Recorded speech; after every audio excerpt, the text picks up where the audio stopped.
요한복음 10장 11절부터 요한복음 10장 10절부터 18절까지 10절부터인데 10절부터 한 절씩 교독하도록 하겠습니다. 도둑이 오는 것은 도둑질하고 죽이고 멸망시키려는 것뿐이요 내가 온 것은 양으로 생명을 얻게 하고 더 풍성히 얻게 하려는 것이라. 나는 선한 목자라. 선한 목자는 양들을 위하여 목숨을 버리거니와 삭구는 목자가 아니요 양도 제 양이 아니라 이리가 오는 것을 보면 양을 버리고 또 달아나느니 이리가 양을 물어가고 또 해치느니라. 달아나는 것은 그가 삭군인 까닭에 닭을 돌보지 아니함이나 나는 선한 목자라. 나는 내 양을 알고 양도 나를 아는 것이 내가 아버지를 아는 것 같으니 나는 양을 위하여 목숨을 버리노라. 또 이 우리에 들지 아니한 다른 양들이 내게 있어 내가 인도하여야 할 터이니 그들도 내 음성을 듣고 한 무리가 되어 한 목자에게 있으리라. 내가 내 목숨을 버리는 것은 그것을 내가 다시 얻기 위함이니 이로 말미암아 아버지께서 나를 사랑하시느니라. 이를 내게서 빼앗는 자가 있는 것이 아니라 내가 스스로 버리노라. 나는 버릴 권세도 있고 다시 얻을 권세도 있으니 이 계명은 내 아버지에게서 받았노라 하시니라. 아멘. 기도하겠습니다. 하나님 감사합니다. 오늘도 성령께서 이 자리에 임재해 주시고 성령이 나타난 능력으로 하나님 말씀이 들리게 하여 주옵소서. 예수님의 이름으로 기도합니다. 아멘. 오늘은 선한 목자 이런 제목으로 하나님 말씀을 전하겠습니다. 지난주에 우리가 목자 임명을 했는데 목자 임명하면서 임명장을 드렸습니다. 근데 임명장 제일 밑에 보면 성경 구절이 하나 적혀 있습니다. 나는 선한 목자라. 선한 목자는 양들을 위하여 목숨을 버리거니와. 이 말씀을 제가 읽고 이제 드리는데 순간적으로 깊은 감동이 있어서 울컥하는 마음이 있었습니다. 예수님이 우리 목자시구나. 그분이 양인 우리의 복지를 위해서 목숨을 버리셨구나. 그리고 여기 지금 목가 되려는 이분들이 그 예수님처럼 이 선한 목자가 되시려고 지금 결심하셨구나. 이런 생각이 갑자기 드니까 마음에 깊은 감동이 있었습니다. 이 성경은 인간을 양으로 비유합니다. 왜냐하면 인간하고 양이 너무 비슷한 게 많기 때문입니다. 동물 중에서 혼자 내버려 두면 가장 빨리 자기를 파괴시키는 동물이 양입니다. 양은 풀을 먹어도 뿌리까지 다 먹어버립니다. 옆에서 누가 안 옮겨주면 뿌리까지 다 뽑아 먹어버려요. 움직이질 않고 계속 그것만 먹으니까 적당히 먹고 다른 곳으로 이동해야 그 풀이 다시 자라나고 그렇게 되는데 계속 막 뿌리채 뽑아 먹으니까 그곳이 황폐해져 버리고 막 기생충도 생기고 그래 됩니다. 그래서 목자가 정기적으로 이렇게 양들을 움직여줘야지 양들이 그 목초지가 제대로 건사할 수가 있습니다. 그만큼 분별력이 없다는 겁니다. 그리고 양은 겁이 정말 많습니다. 산토끼 한 마리만 덤불 뒤에서 갑자기 뛰어나와도 온 양떼가 다 놀라서 도망칠 수밖에 없습니다. 놀란 양 한 마리가 겁에 질려서 달아나면 여러 마리의 다른 양들은 무슨 이유인지 모르고 막 그냥 도망을 치는 거예요. 그래서 도시에서 온 사람이 자기 애완견 강아지를 데리고 혹시 양떼가 있는 목장에 오면은 그 강아지 때문에 양떼들은 온 것으로 다 도망가려고 말아버립니다. 그만큼 겁이 많은 존재가 양입니다. 뿌리 깊은 불안을 안고 있는 인간과 비슷한 것입니다. 그런데 양들은 자기를 공격하려는 동물들은 많은데 양들은 자체 방어 수단이 거의 없거나 전혀 없습니다. 양들이 갖고 있는 유일한 무기가 하나 있습니다. 그게 뭘까요? 36개 주랭랑 36개 도망치는 것 외에는 양의 무기는 없습니다. 그래서 2마리의 들개가 하룻밤 사이에 양을 292마리나 되는 양들을 마구 물어 죽인 일도 있다고 합니다. 그만큼 힘이 없는 게 양입니다. 인간은 가만히 두면 상당히 불안한 존재입니다. 그리고 스스로를 파괴하는 존재입니다. 순간적 달콤함 때문에 자기를 파멸시킬 수 있는 존재가 인간입니다. 그래서 인간에게는 반드시 목자가 필요합니다. 양이 목자가 없이는 살 수 없듯이 인간에게도 목자가 필요해요. 근데 다행스럽게 하나님께서는 인간에게 내가 너희의 목자가 되어주겠다 이렇게 말씀하셨습니다. 그런데 우리 하나님께서는, 우리 예수님은 우리 악한 목자가 아니라, 악한 목자거나 또는 양들의 복지에 대해서는 무관심한 사꾼 목자가 아니라 선한 목자이십니다. 좋은 목자가 되시는 거죠. 악한 의도를 가진 악한 목자가 아니라 우리의 양들을 향한 사명감이 투철한 그런 좋은 목자가 우리 예수님이십니다. 양들의 복지를 위해서라면 목숨도 아까워하지 않는 그런 선한 목자이시죠. 이 선한 목자이신 예수님께서 이 양들을 어떻게 대해 주시는가, 어떻게 양들을 대하시는가, 그것을 오늘 한번 살펴보겠습니다. 먼저 첫째는, 이 선한 목자는 생명을 버려서 양들에게 생명을 주시는 분이십니다. 양들에게 생명을 주신다, 이렇게 되어 있죠. 선한 목자의 특징이 10절에 나와 있는데 두 가지가 나와 있습니다. 도둑이 오는 것은 도둑질하고 죽이고 멸망시키는 것인데, 예수님께서 이 땅에 오신 이유는 첫째, 양으로 하여금 생명을 얻게 하기 위한 것이다. 두 번째는 그 얻은 생명을 풍성히 누리도록 하기 위해서이다, 이렇게 되어 있습니다. 그 생명이 없는 사람이 생명을 얻게 하고, 또 생명 얻은 그 사람이 생명력이 풍성한 삶을 살도록 하기 위해서이다, 이렇게 말씀하셨어요. 그냥 숨만 붙어 있고 살이만 주고 숨만 붙어 있고 제대로 걷지도 못하고 남이 부추겨야만 걸을 수 있고 그런 삶이 아니라 생명력이 충만한, 아주 생기가 넘치는 그런 삶을 사는 것을 예수님께서 원하신다는 거죠. 그런데 선한 목자와 반대되는 존재가 여기 있는데 누굽니까? 11절에는 도둑이라고 되어 있고 12절에는 이리가 다른 말로 늑대죠. 늑대를 되는데 이 도둑과 늑대는 누구를 비유하는 말이냐면 마귀를 말하는 것입니다. 마귀의 목적은 오직 사람을 죽이고 또 멸망시키는 게 마귀의 목적이에요. 그 늑대는 늑대가 동물들을 공격하는 성향이 있는데, 늑대는 주로 뒤에서 공격하는 경향이 있습니다. 보지 않을 때 뒤에서 확 공격하죠. 그리고 몰래 다가가지고 아주 강한 이빨과 체력으로 죽여버립니다. 그래서 소나 말, 양 이런 가축들은 단 한 번의 공격으로 죽는다고 합니다. 요한계시록 12장에 보면 마귀의 하는 일이 크게 두 가지가 있는데, 첫째는 천하를 깬다. 온 사람들을 꿰고 있다, 유혹하고 있다, 그렇게 말하고 있어요. 미끼를 던져주고 유혹하는 거죠. 바로 지금 즐거움을 주고 나중에 고통을 줍니다. 그래서 마귀는 먼저 즐거움을 주고 나중에 고통을 줘요. 우리가 입장료를 내고 영화를 보잖아요. 마찬가지로 그 입장료가 그 즐거움입니다. 그걸 딱 주고 그 다음에 오랫동안 고통을 주죠. 이게 마귀의 방법입니다. 두 번째는 참수하는 것. 참수한다는 게 무슨 말입니까? 고발하는 거죠. 고발.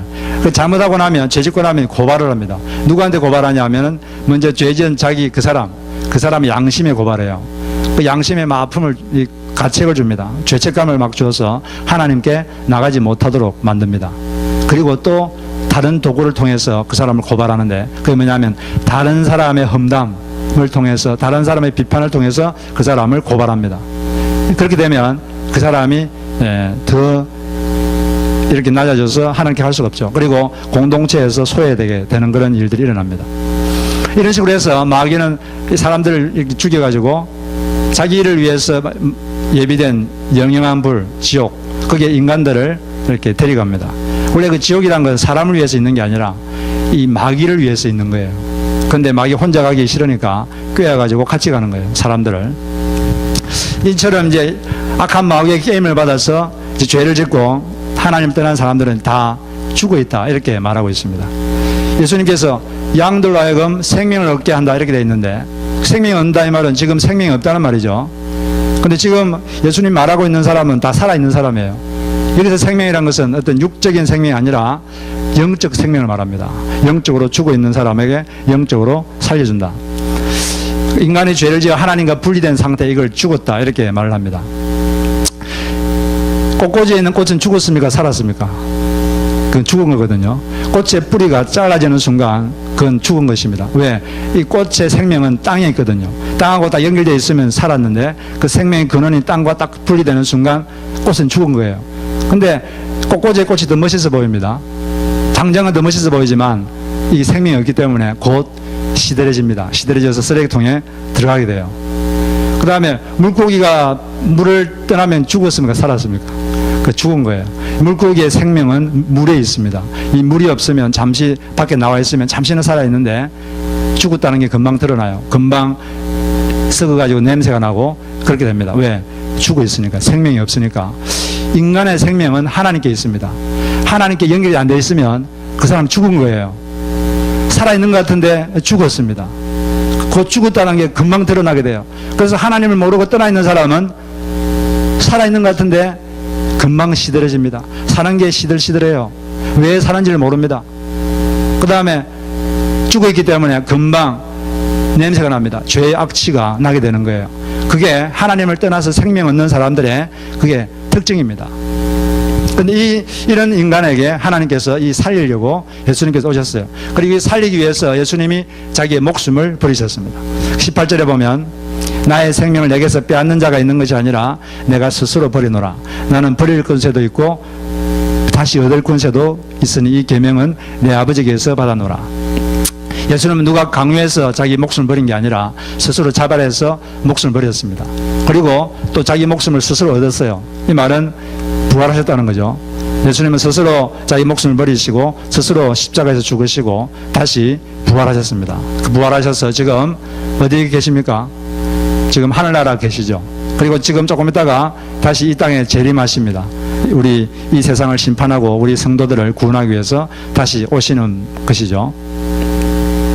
근데 예수님께서 양들에게 이 생명을 주기 위해서 한 것이 하나님께서 정하신 원리가 전가의 원리, 이 전가하는 원리를 통해서 사람을 살렸습니다.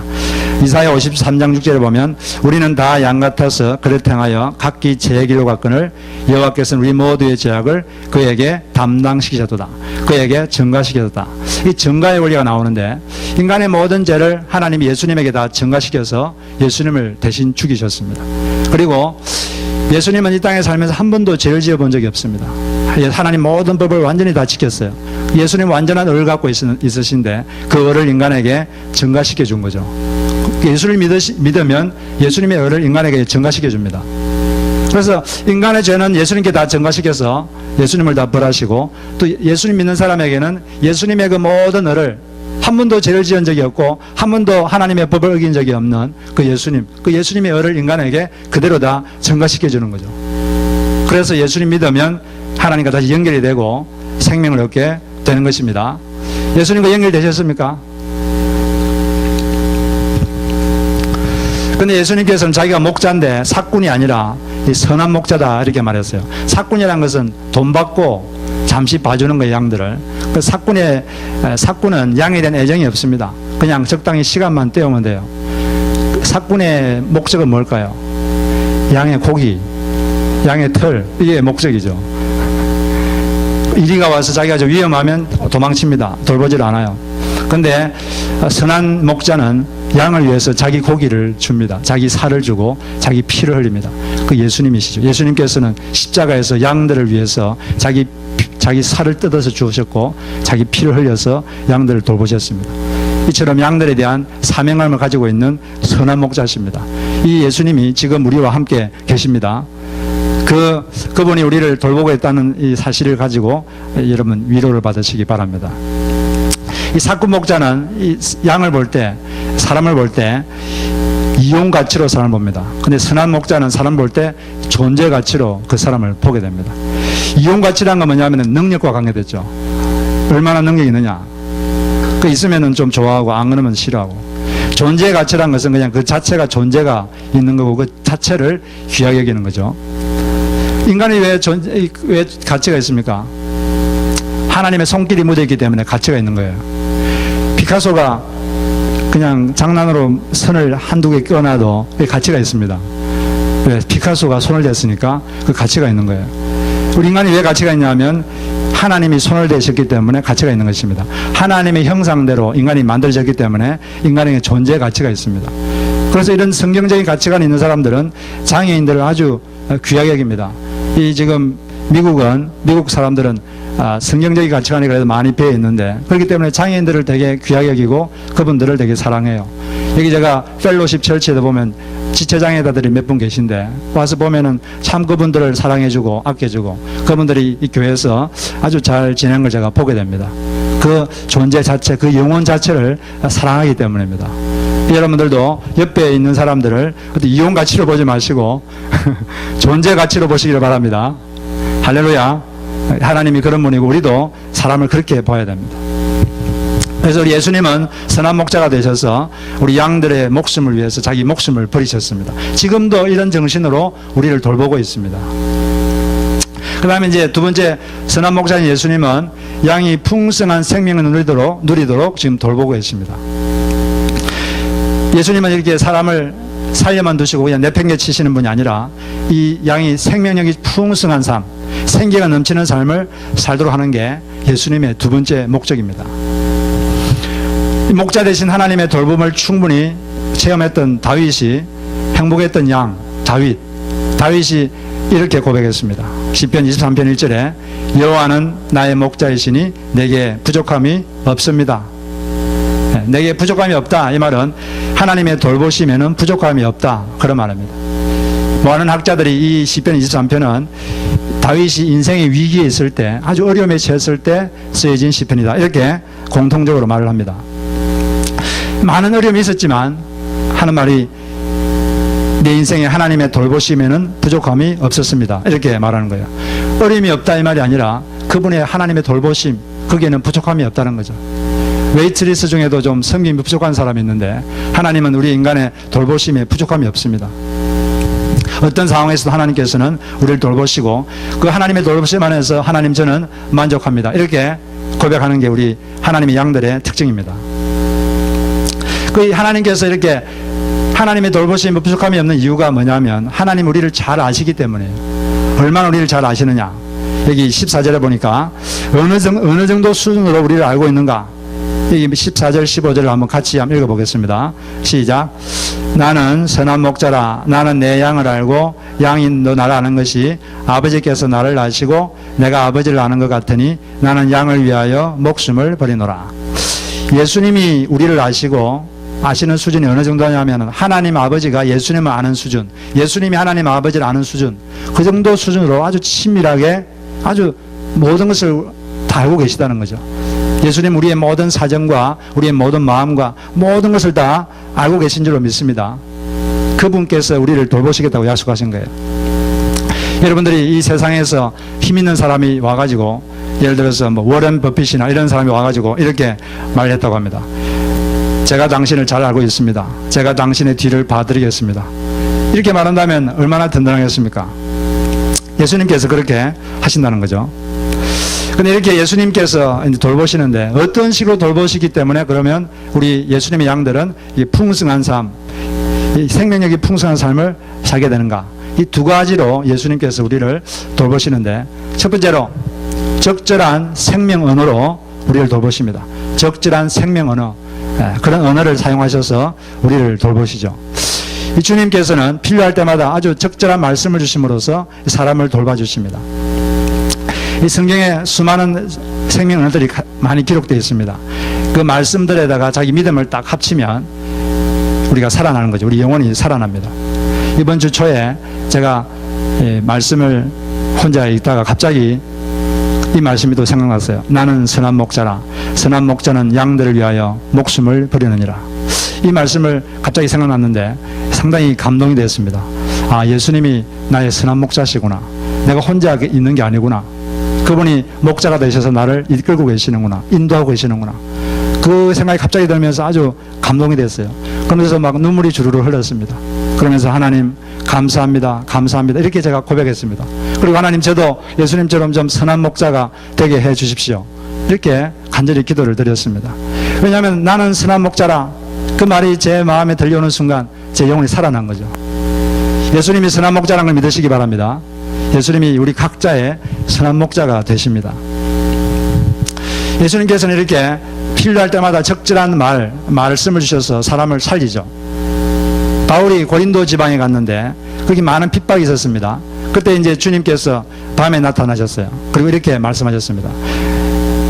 사도행전 18장 9절에 보면 밤에 주께서 환상 가운데 바울에게 말씀하시되 두려워하지 말며 침묵하지 말고 말하라. 내가 너와 함께 있음에 어떤 사람도 너를 대적하여 해롭게 할 자가 없을 것이니 이는 내 성중에 이 성중에 대백성이 많음이라 하시더라. 이렇게 예수님께서 직접 그 바울에게 고난받는 바울에게 생명 언어로 말씀을 한마디 하니까 바울이 고린도 지방에 1년 6개월 동안 머물 수 있었습니다. 그리고 머물면서 주님의 말씀을 전할 수 있었습니다. 그 말에 힘을 얻었기 때문이죠. 한국의 그 교회 성장 연구소에 홍영기 목사님이라는 분이 계신데 이분이 두 자녀가 조그만할 때 영국에서 유학을 한 적이 있습니다. 근데 집에서 학교에서 공부를 하고 있는데 집에서 화재가 났다고 해서 막 달려갔습니다. 가보니까 월세로 살고 있는 2층 집인데 월세로 살고 있는 그 집에 불이 났어요. 불이 나가지고 소방서가 와가지고 소방차가 와서 막 불을 끄고 있습니다.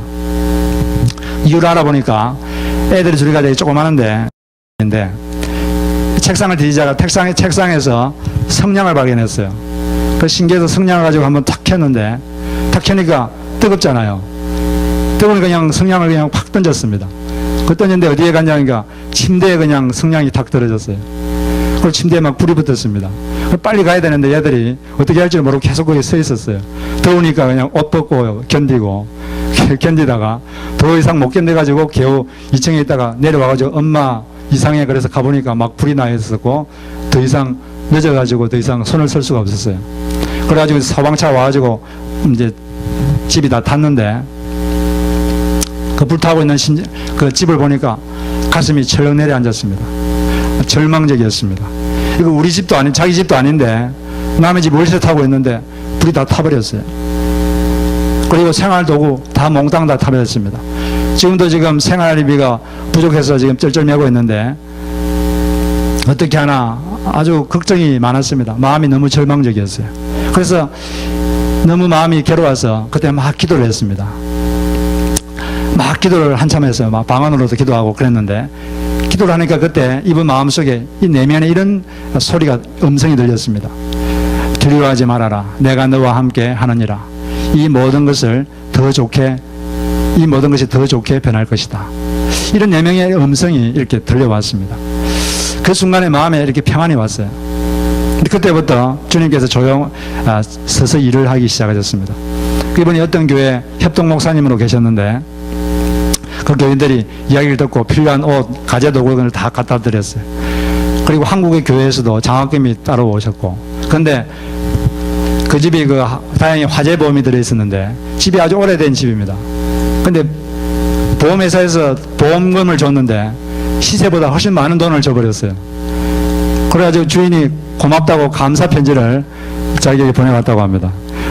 불이 탔는데 그냥 감사하다고 주인한테 감사를 받고 그리고 이분이 이제 다시 다른 데 이사를 갔어요. 이사를 갔는데 그 집 주인이 어떤 분인가 하니까 케냐 선교사인데 영국 성서 공회 총재이셨고 또 국제 선명회 월드비전의 전 총재로 계셨고 아주 명망 있는 분이셨습니다. 그분 집으로 이사를 가게 됐어요. 그래서 그분과 아주 친밀한 교제를 누리게 되고 그분을 자기 영적 멘토로 삼아서 지금까지 아주 교제를 하고 있다고 합니다. 그러니까 이분이 아주 절망 속에 있을 때 기도를 막 하니까 하나님께서 말씀하신 그대로 다 된 거죠. 모든 게 다 더 좋게 이렇게 바뀌어주겠다 한 것처럼 이렇게 된 것입니다. 하나님께서 그에게 주신 이런 생명 언어가 그 사람을 살린 줄로 믿습니다. 우리도 이렇게 자꾸 하나님 말씀을 가까이 하고 예배에 와야 되는 것은 예배 속에는 생명 언어가 풍부합니다. 예배에 참여할 때 이런 생명 언어를 자꾸 듣게 되고 그럴 때 우리가 살아나게 되는 거예요. 그 예배를 가까이 하시는 여러분 되시기를 바랍니다. 우리도 주변 사람들에게 이렇게 이런 생명 언어, 남을 살리는 언어로 사람을 대해야 될 줄로 믿습니다. 하나님께서 우리를 살려주셨듯이 우리도 다른 사람을 볼 때 이렇게 남을 살려주는 그런 언어를 자꾸 써야 되는 거예요. 어떤 언어가 사람을 살리느냐? 공감해주는 언어가 살립니다. 아내가 남편에게 제일 듣고 싶은 말이 이 두 마디라고 합니다. 힘들지, 미안해, 이런 말을 듣고 싶어 하는데 아내가 뭔가 힘들어서 이야기를 하면은 그냥 힘들지 이렇게 한번 말을 해주면 되는데 남자들은 그걸 해결하려고 합니다. 해결하려고 하다 보니까 해결사가 돼가지고 그건 당신이 이걸 잘못해서 그래. 이걸 이렇게 하면 그걸 해결할 수 있는데 뭘 그렇게 쉬운 걸 가지고 그런 식으로 말하냐. 이게 뭐 비난식으로 돼버리죠. 그러니까 이 와이프는 마음이 답답합니다. 그냥 상대방 말을 공감해주면 되는 거예요. 공감해주면 마음이 풀어지고 공감한 상태에서 같이 이렇게 의논해서 해결책을 풀어나가는 것이 가장 좋은 것입니다. 여러분, 사람들의 마음을 공감해 주시는 말을 하시기 바랍니다. 힘든 말을 하면 그냥 힘들지 이렇게 말해주면 돼요. 그리고 상대방이 나에 대해서 잘못한 것에 대해서 말하면은 내가 뭘 잘못했는데 그게 아니라 미안하다 이렇게 한마디 하면 모든 게 다 잘 풀리는 거예요. 이렇게 남을 이렇게 공감해 주는 그런 말들을 사용하시기 바랍니다. 이게 하나님으로부터 우리가 우리를 살리는 말을 들은 것처럼 주변 사람들에게도 이렇게 생명 언어를 자꾸 말해서 사람을 살려내시고 남들을 돌보시기를 주의 이름으로 축복합니다. 두 번째로 예수님께서 어떻게 우리를 돌보시는가 하니까 시각을 바꾸시든지 상황을 바꾸시든지 부족함이 없다고 고백하도록 돌보신다. 이런 글이 있습니다. 주님은 입맛을 바꾸시든지 음식 맛을 바꾸시든지 가장 맛있다는 고백을 하도록 하신다. 뭘 먹어도 맛이 없는 사람이 있거든요. 그럴 때 주님께서는 두 가지 방법으로 그 사람에게 맛있다는 고백이 나오게 합니다. 입맛을 바꿀 수도 있어요. 입맛이 안 바뀌면 음식 맛을 바꿔주십니다. 음식을 바꿔주셔서 아주 맛있다 이런 고백이 나오도록 하시는 분이 하나님이십니다. 하나님께서는 상황을 바꾸시든지 아니면 우리 그 상황을 보는 시각, 관점을 바꾸시든지 아니면 둘 다 바꾸시든지 그렇게 함으로써 저에게는 부족함이 없습니다. 이런 고백을 하시게 하시는 것이 하나님의 마음입니다. 우리가 예수님과의 관계만 똑바르다면 이런 식으로 하나님께서 우리를 바꿔주세요. 할렐루야. 그런 여러분 되시기를 바랍니다. 바울은 감옥에 갇힌 게 성경에 나오는데 빌립보 감옥에 갇힌 적이 있고 로마 감옥에 갇힌 적이 있습니다. 빌립보 감옥에 갇혔을 때는 천사가 나타나서 감옥문을 열어주셨습니다. 상황이 바뀐 거죠. 근데 로마 감옥에서는 감옥문이 열리지 않았어요. 단지 그 감옥에 있는 자기 자신을 보는 눈이 바뀌었습니다. 시각이 바뀌었어요. 그 로마 감옥에 있으니까, 시위대 감옥에 들어있으니까 지위 높은 사람들이 자꾸 감옥에 들어옵니다. 그래서 그들에게 복음을 전하고 그러다 보니까 오히려 자기 인생의 목적인 복음 전하기, 예수님 이름을 높이는 이런 자기 인생의 목적이 더 잘 이렇게 이루어지는 거예요. 그러니까 바울은 감옥에 갇혀 있었지만 기뻐했습니다. 감옥문은 전혀 열리지 않았지만 기뻐할 수 있는 이런 이유는 그 사람의 시각이 바뀐 것 때문이죠. 그렇처럼 우리가 뭔가를 똑같은 상황이라도 보는 관점이 바뀌면 이런 것들이 다 새롭게 바뀌게 되는 것입니다. 사람은 보는 시각만 바뀌어도 어려움을 이겨내는 그 힘이 상상외로 커집니다. 그래서 뭔가를 보는 시각을 여러분 좋게 하시기를 바랍니다. 2차 대전 때에 헤럴드 러셀이라는 사람이 있었는데 이 사람이 공수부대원으로 전투에 나갔다가 이 포탄이 맞아가지고 두 팔을 모두 잃어버렸습니다. 불구가 됐습니다. 처음에는 아주 좌절에 빠졌어요. 이제 나는 쓸모없는 고기 덩어리구나. 이런 절망의 세월을 보내고 있는데 그분이 그러다가 예수님을 만나게 됐습니다. 예수님을 만나서 자기를 보는 눈을 바꾸게 됐어요. 그때부터 이분은 자기가 잃은 것보다는 아직 남아있는 것, 자기에게 더 있다고 생각하는 것을 보기 시작했습니다. 의사가 그 사람에게 의수를 만들어줬습니다.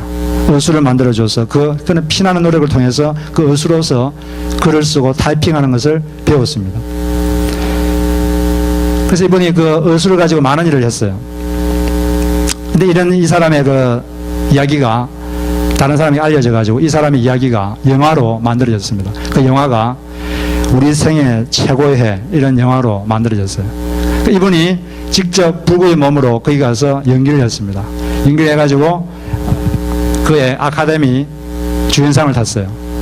그리고 그 상금을 다 상해용사를 위해서 기부했습니다. 근데 이분이 이렇게 말을 했습니다. 언제나 잃어버리는 것을 계산할 것이 아니라 남아있는 것을 생각하십시오. 남아있는 것을 사용할 때 이런 것의 열매를 보상받게 됩니다. 잃어버린 것의 10배를 보상받게 됩니다. 이분은 자꾸 잃어버린 것을 보는 것이 아니라 아직 있는 것을 받고 그걸 가지고 감사했습니다. 그리고 있는 것을 계속 사용하니까 그걸 통해서 더 많은 보상을 얻게 된 것입니다. 우리가 이렇게 뭔가를 보는 시각, 관점을 바꾸면 많은 것이 바뀔 줄로 믿습니다. 하나님께서는 이렇게 우리의 상황을 바꾸시든지 우리의 관점을 바꾸시든지 우리의 입에서 우리에게는 부족함이 없습니다, 이렇게 고백이 나오도록 하시는 분인 줄로 믿습니다. 우리가 또 사람을 볼 때도 그래요. 사람을, 여러분들이 주변에 많은 사람들이 있는데 이 사람들 때문에 좀 불편하다는 생각이 들 수가 있습니다. 그런데 왜 이 사람이 나를 불편하게 하나, 그렇게 생각할 게 아니라 그 사람이 나에게 준 축복들을 생각해야 돼요. 불편한 게 있지만은 축복이 많잖아요. 그 축복들을 생각하면 이 정도의 불편은 감수해야 된다, 이렇게 시각이 바뀌게 됩니다. 잠언 14장 4절에 보면 소가 없으면 구유가 깨끗하려니와 소의 힘으로 얻는 것이 많으니라. 소가 없으면 구유를 청소해야 되는 그 불편이 없겠죠. 그렇지만은 소 때문에 얻는 그게 아주 유익이 큽니다. 마찬가지로 주변에 있는 사람들이 여러분에게 어떤 불편을 줄 수 있습니다. 사람은 완전할 수 없는 거죠. 그러나 그 사람이 있음으로써 내가 얻는 축복이 뭔가, 그걸 생각할 때 이 정도의 불편은 내가 감수해야 된다, 이렇게 생각할 때 상대방에 대해 감사가 되고 그 상대방 때문에 축복을 받은 것을 인해서 하나님께 감사할 수 있는 줄로 믿습니다. 그래서 하나님께서는, 예수님은 우리 선한 목자가 되셔서 우리에게 생명 은혜를 주셔서 우리를 돌봐주시고 또 우리의 상황을 바꾸시든지 아니면 우리의 관점을 바꾸시든지, 그래서 우리 입에서 저는 부족함이 없습니다, 이런 고백이 나오도록 그런 하시는 분이십니다. 그런 분을 여러분 선한 목자로 삼고 있습니다. 예수님이 우리의 선한 목자가 되시듯이 우리도 다른 사람들의 선한 목자가 되어야 됩니다. 우리 예수 믿는 사람들의 삶의 목적은 이제 주변 사람들을 영혼을 구원해서 내가 그 사람의 목자가 되는 것, 이게 예수 믿는 사람들의 삶의 목적이 되어야 됩니다. 우리 그 주보에 보면, 우리 교회 주보가 있는데 그 주보 맨 앞쪽에 보면 우리 교회가 어떤 교회가 되길 원하는가 거기 적혀 있습니다. 거기 보면은 영혼을 구원하여 목자 삼는 교회, 이런 말이 있는데 우리가 다 다른 사람들을 구원해서 그 사람들의 목자가 되어 예수님이 우리를 돌봤듯이 그분들을 돌봐주는 여러분 되시기를 바랍니다. 빌립보서 2장에는 세 가지 종류의 사람이 있어요. 자기만 돌보는 사람이 있고, 남을 돌보는 사람이 있고, 또 예수 그리스도 일을 돌보는 사람이 있는데, 사람은 다 누구나 처음에는 자기만 돌봅니다. 그러나 점점 성숙할수록 남을 돌보게 되고 나중에 예수님의 일을 돌보게 됩니다. 이처럼 점점 성숙하셔서 다른 사람들을 돌보시고 다른 사람들의 선한 목자가 되셔서 그들의 삶을 이롭게 하시고 또 충만하게 하시는 여러분 되시기를 주의 이름으로 축복합니다. 우리 기도하겠습니다.